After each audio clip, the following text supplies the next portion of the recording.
I want to congratulate you all on the wonderful lectures, but I would like to ask the panel there, had the Unionists accepted a 9-county parliament, would it have prevented our recent troubles?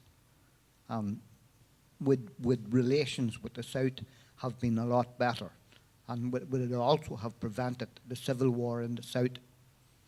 Sorry, just get that clear. If there had been a 9-county parliament, is that what you're saying?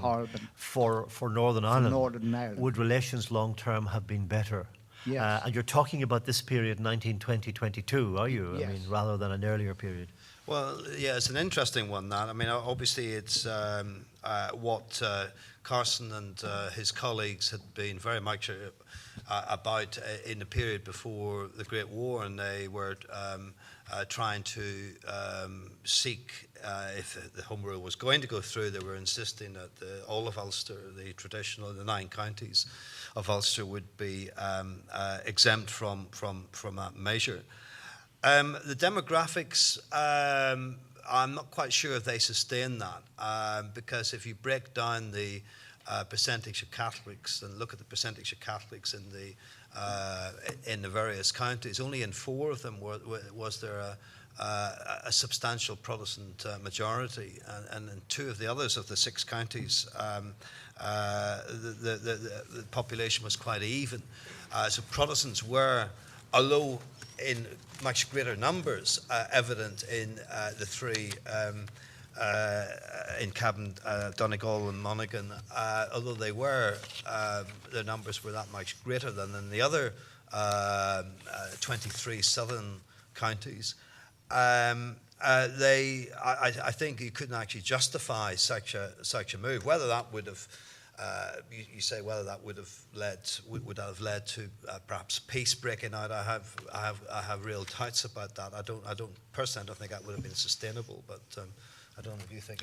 Yeah, well, I was just going to show you a map actually, which I meant to show you earlier. But the map of Ulster, based on the 1911 census, which really shows you demographics change in Belfast and Ballymena, but they never change in the rural landscape of Ulster. And you have the fault lines of the plantation as drawn up in 1641, and that's basically the map.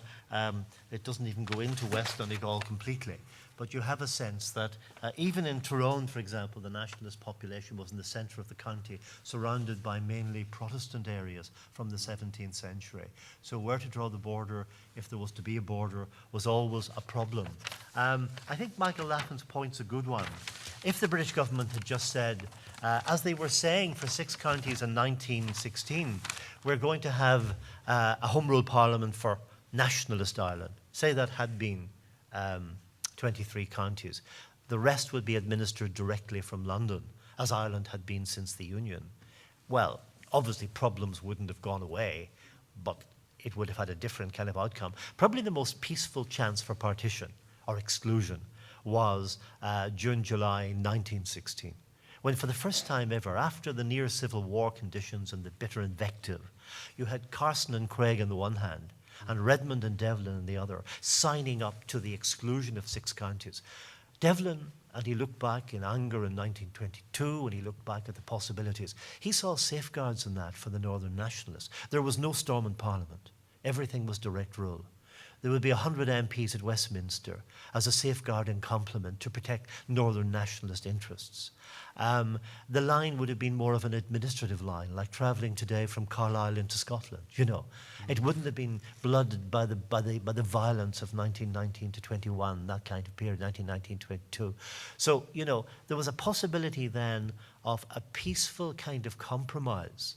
And of course, Redmond and Devlin were arguing that through time they would persuade their unionist fellow countrymen of the blessings of Home Rule.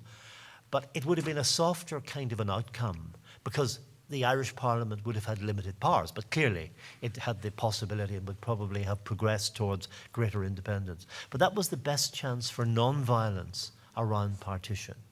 The 1919 proposal of 9-county exclusion had probably come too late, you know, and it would have been undermined by the movement for self-determination in post-war Europe, with demands for plebiscites from Poland to Denmark, you know.